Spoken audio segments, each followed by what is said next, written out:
And we are here with Siggy B. and also Nick Randall. And me, Michelle Riddles. Right, today's interview, I'm going to try and be as calm as possible because I've been wanting to do this for a long time. The subject today is yoga. And I was one of them people who didn't know what it was. I knew Madonna did it. I saw the physique she had. She looked amazing when she did that video and she was going about yoga and promoting it. I associated it with famous people. I knew nothing about yoga. I'd never done it before. And I think it was last week or the week before, I decided to join in. And I had an experience. I don't know what it was. I'll use the word release. And after the half an hour session, my body just wanted to cry. And tears come out of happiness, joy, but it was like a release or something had just been done. And from that day, I was hooked. I've just finished now. And this is my come down off it. So it's the best time probably for me to try and be as calm as possible. Trapped emotions. Yes, trapped emotions, yeah. So I'm going to turn to you and ask you, what did I go through for if you can tell the people what happened to me? Well, often when you're doing yoga, you're stretching out the body and you're releasing a lot of tension. So if you've got a lot of pent up tension and emotion, and like what we did a lot of hip opening, so it releases a lot. We store a lot of emotions in our hips, right. And so you obviously had a lot of tight, hepped up emotion there. Something, because the release was, I went home skipping, hopping, jumping. I wanted kittens to be around and butterflies and puppies, and I was just in the most beautiful place ever, and that's me hooked now. So let's get back to how did you come across it? Because that was my experience. How did you come across yoga? What's your story with yoga? So not dissimilar. I was against yoga for a long time. Were you, Danny, were you against it? I've done yoga. I still need to do it. I keep saying, now you're promoting it for me, so I'm going to try next week. I need to do it. Okay, I think you do, yes. Yeah. So you were against it? I was against it. I always saw yoga as something for elderly people, something that was just a stretch. It was boring. I was into, I did Muay Thai, I was into boxing, I was into HIIT, I was into anything that was really aggressive, adrenaline, and I thought, yoga? Yeah. No. Because it's totally the opposite, isn't it? It's completely the opposite. Yeah. You know, and I decided I was pregnant.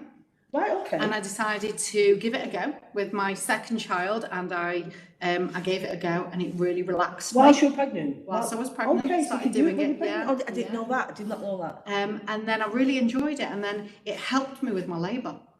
Wow. Yeah, because it stretched out the muscles. It helped with the actual labour itself, so it was really, really good. And then after I had my child, I did it to help with my body, and then I got into it.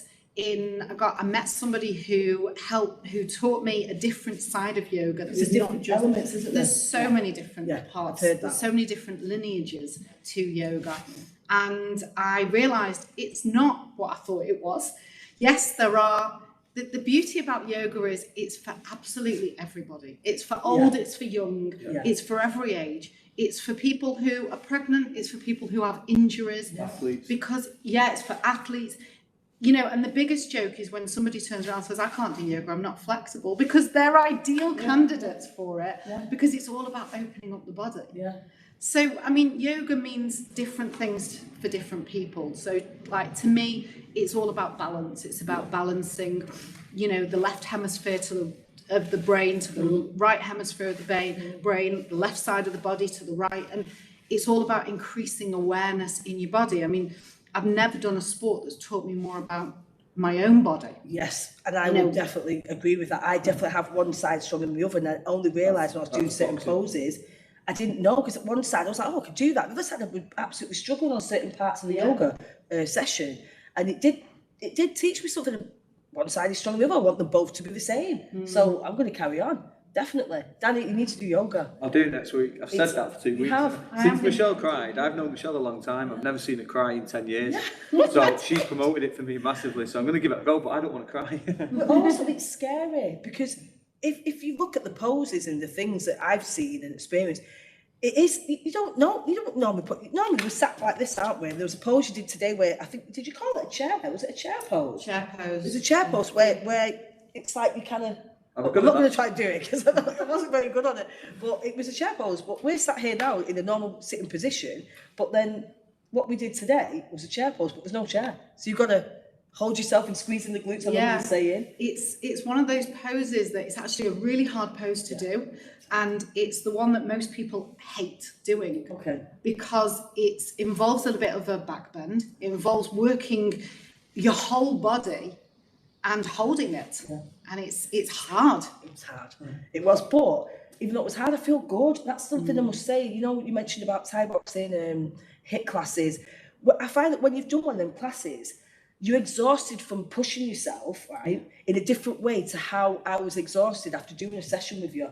I felt good afterwards in a different way from doing a boxing class or a HIIT class or a Thai boxing class. It's completely different emotion. That's something I will say I've never experienced before. I leave a class and I'm like, oh, I've just done something, yeah. But when I did yoga, I just was like, right, what's next in life? What else can I learn? That's what it was like. So how many years have you been doing it? So my daughter is 14, so I've been doing it for 14 years. Whoa, okay. Oh my gosh. I can't get that flexible without That's what I mean. Some of the moves I see her do, and she's just holding it whilst talking to the camera, like, okay, let's do this and this. I'm thinking she's talking and teaching at the same time. That alone, I mean, I must say you're an amazing, what do we call people who do yoga? Yoga Sutras? Yogis. Okay, I'm learning something new today. Yogini for a girl. Yogini. This is the Yogini girl, honestly. I can't promote it anymore. I mean, I don't know what else to say about it, really. I just know what I experienced and what I felt, and I'm totally hooked by it. So where can people find to do yoga? Because people, they think that like it's in some dark place in a room, and there's incense sticks burning and bell chiming and stuff. They do, though, don't they? That's what they show in films. Where can people find yoga?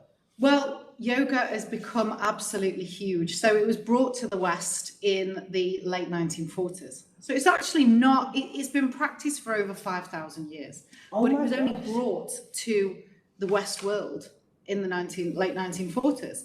And it was brought to America. And that's why you're familiar with it with celebrities. Yeah, of course. Because it was the first ever woman was taught yoga in the 30s. So who invented yoga? Who's the yoga? So the founding father of yoga is a man called Patanjali.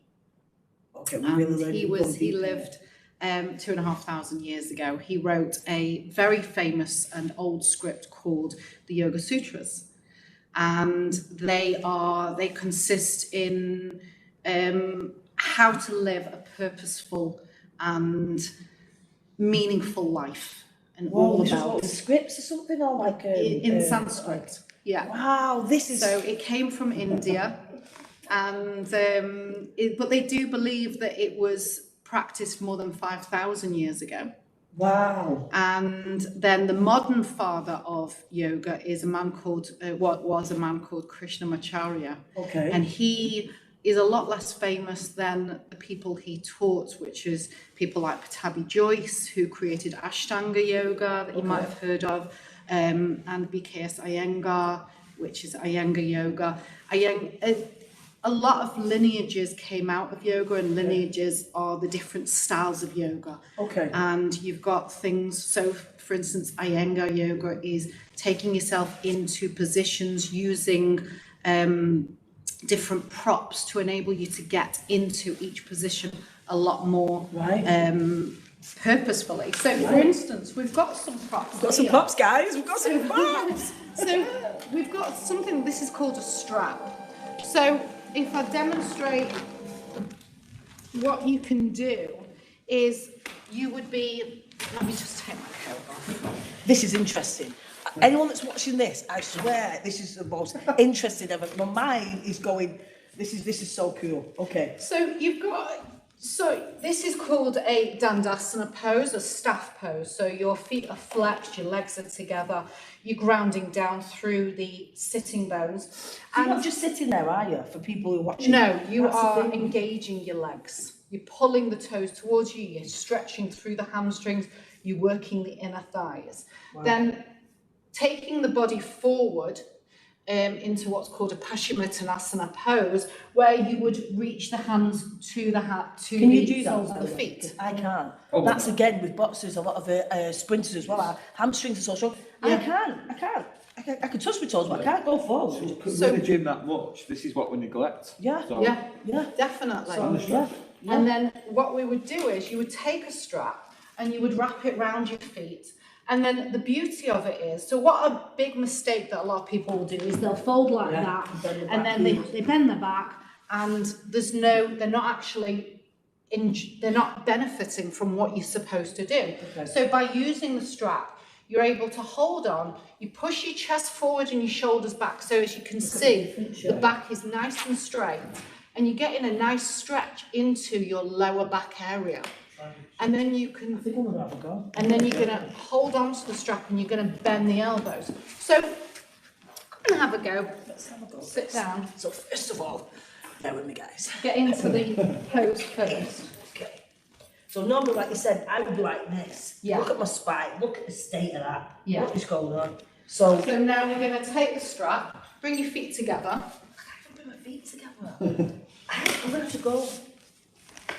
That's how bad it is. Bring the feet closer together. Okay. So now, push your chest forward, shoulders back straight. Look how beautiful and straight the back is. Oh my gosh. Right, okay. Pull your tummy in, push your chest, and pull onto the straps to feel the difference. Oh my gosh. I can't go any further. I want to. Don't push it. So you just pull it to the point It's a that big you feel difference the in the back. stretch. Yeah, it's beautiful and straight. Oh, wow. So what's this type of yoga? Oh. So using the props is Iyengar yoga. So this is So good for athletes, or boxers, or... Yeah, Right. for anybody that's got any tight I'll have a go. tight areas in their body, it's brilliant. Yeah. And it just opens up it in a really healthy and safe way. It opens up the body. Yeah. And it just enables people of any level of flexibility to be able to get into the same position. So you're doing exactly what I'm doing, but you're using a strap to help you get there. Because I actually cannot. Yeah. I can. Yeah. What are these? Okay, so these are, so we've got two blocks here. So one is a cork block and this one's a foam block. Okay. So a lot heavier. Gotcha. Yeah. So this is a Cheese. natural. This is natural. We're going eco-friendly here. Okay. And then this is a lot lighter, less sturdy, cheaper, but does the same thing. So I was wondering what these were. yeah, See them so knocking about gyms. let's take you into a pigeon pose. I'm going to let you do it first. Okay, so what we'll do is you'll take your knee in between and you take your back leg behind. Okay? What if you can't do that at all? So this is where we use our blocks. All right, okay. Okay, so come and have a go. I can't do that. Do you want to try? No. Danny, I think you should do this. I've just done one. I've got shorts Come on, on. Danny, Believe me. Danny, I wear Danny. Hey. Come on, give it a go. I don't want to see my legs though, seriously. Right, I'll go for it. I'll go for it. You've got pants on. Okay. Okay. So bring your left knee in between your hands. So putting your hands down. Right. I want your knee on the floor. Okay, we'll do this one. Yeah, that's it. Okay. So what we would do is we would use the block underneath your hip. Wow. So now, So that's to stop you falling over to the left. no, that's to keep her hips nice and straight. Right, So as you okay. can see, her hips are lovely and straight there. So that keeps her alignment correct. And then she can press through the hands, bring the hands underneath your shoulders. Yeah, straighten the arms, look forward, pull the chest forward. I'd like to see you get that blocking on your No, own. push up. That's the problem. That's it. Okay, Yeah. look forward. There we go. So now, and then we're pushing down with that right hip. So you're getting into the hip flexor over here, To do that. which is very Wow. tight. So that's getting into your Oh. psoas. And you would use the block, for instance, there behind you to just help support the hip. Yeah. Because if you take it away, I'm not really gonna Take it I'm like away, this. you'll I'm drop like down, dropping and then it. you're misaligned. And this is the problem why a lot of people get injured, because they haven't got the right Yeah. alignment. Oh, that's so nice. It's so nice. It is. It's just. Just a great It advert makes- for yoga, isn't it? This is it, it makes the body feel good. And that's like, so for years I did HIIT, I did running. Yeah, all the And crazy it stuff. makes you feel High good, impact but stuff, you can't do that. I always like yeah, to. but you don't, I would go for a run for 45 minutes. I'd spend 5 minutes at the beginning, Yeah. warming up, and 5 minutes at the end, 3 minutes at the end, stretching. So I compare it to, I'm well into boxing as a kid, and I couldn't do another high impact sport, so I did fishing. Yeah. So this is great to complement boxing because you've got like the high impact adrenaline sport like you're using to, but you've then got this spiritual breathing, stretching that's good for you. Yeah. And the breathing side of it, you know, when we throw punches, we breathe. When I was doing my session, I'm having to be inhale, exhale. It's changing the breathing that we do naturally when we're hitting a bag. Same with Thai boxing, when you're kicking, you breathe, it's breathing, so the breathing thing is still in there. And a lot of people hold the breath while they're boxing or something like that. But breathing's key. I have to do breathing if you suffer with anxiety or anything like that, so I'm sure it helps with mental health. I didn't even think of that. Wow. Yeah, I mean, a big part of yoga is connecting the breath to the body. Right, because naturally when we're breathing, because apparently, are we supposed to breathe in and the belly button push to the back of the spine? When you breathe out, you're supposed to push your belly out, or is it the opposite way? Because there's some myth on that. How are we meant to breathe? So when you breathe, you're supposed to breathe in and out through the nose. That's the healthiest way, because we've got all the nasal hairs, and they filter out all the toxins in the air. The problem is with boxers, they can't breathe through the nose. That's the problem. So we've added it. We've all been punched. Flat noses, that's very true. That, but yeah, when I was doing my sessions, I was concentrating on everything. I must say, as an instructor, as a yoga, the way you teach it, I am listening to every single thing you're saying. When you tell me there's a position that you had me where you told me to turn my triceps back, and I did it. I was like, oh, it changes just a little bit of movement. So it's the same as boxing technique. You just a little turn and a little move your legs slightly. It's the technique that's key. Same with weightlifting, I suppose.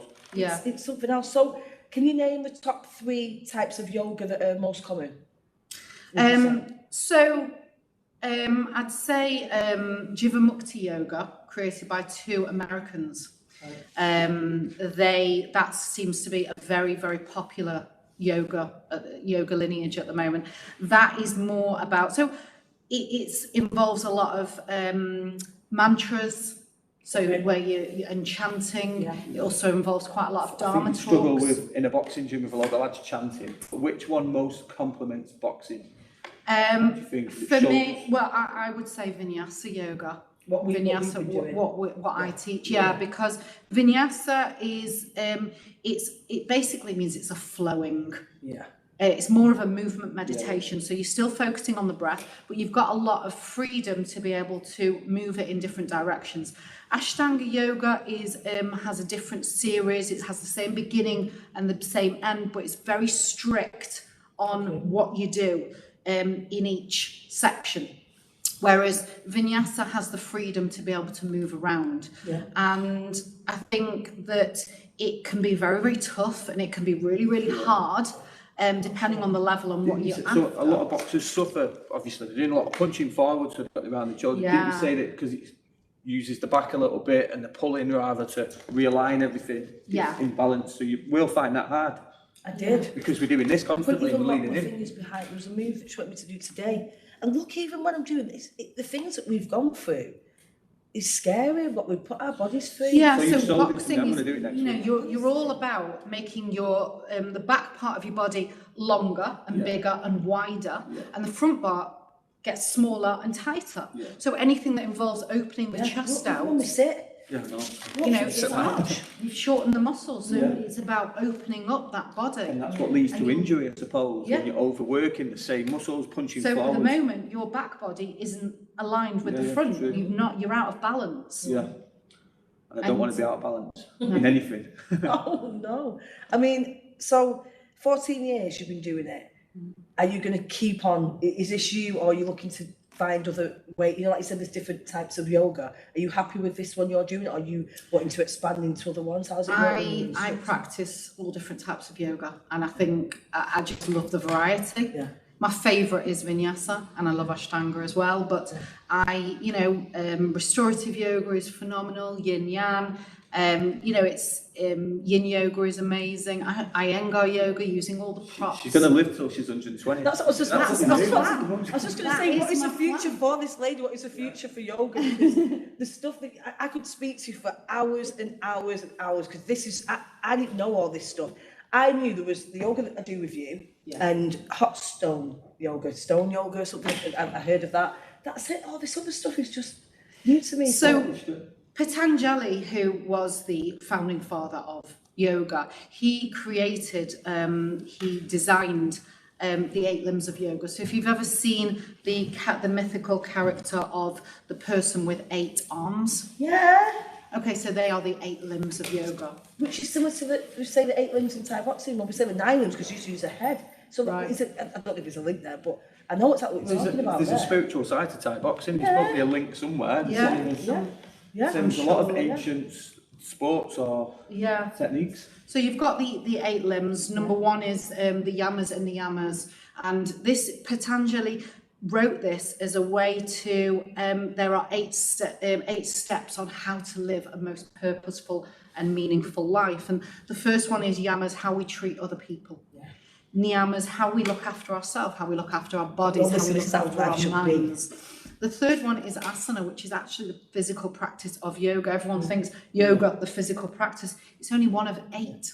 If you imagine a piece of a cake, the physical side of yoga is only one slice of that cake. So I got told the physical side, so I try to use meditation because I've suffered a bit of mental health in the past. So apparently the yoga helps you get in the right position for the meditation. That's right, that's So right. I've never done the yoga, so it's one step behind it. I'll do it next week. The whole Promise I'll do it with you purpose next of week. the physical asana was purely, as created back in the day, Yeah. to be able to put you in a position to prepare your body to be able to sit for hours and hours endlessly. So I fall asleep when I meditate, that's the problem. Yeah, So yeah. I've heard people this do will that. help. Yeah, I believe it will. Well, this has been, I'm going to wrap it up, but this is just, I need to do, there's going to be more of this. This is like part 1, because I need to know more. But if you can get online and do the sessions that I've been doing, I promise you it's something else. I think I might just be your little like support pom-pom girl, because I am totally down with it. Totally down with it. So people, please try it once and get back to us. Let us know your feedback on it, because I've just had what's the word? Would you like? I've had an Awakening. An awakening. awakening. I've had an awakening. Michelle Riddle, she heard it here, has had an awakening. Danny's going to do it next week, so please. Off camera though. Off camera. Off camera. But this has been amazing talking to you. I definitely want. There's more to come. This is only part 1. I definitely want to talk to this lady Thank you for having again. me. Thank you so much, people, and take care. And we'll see you again.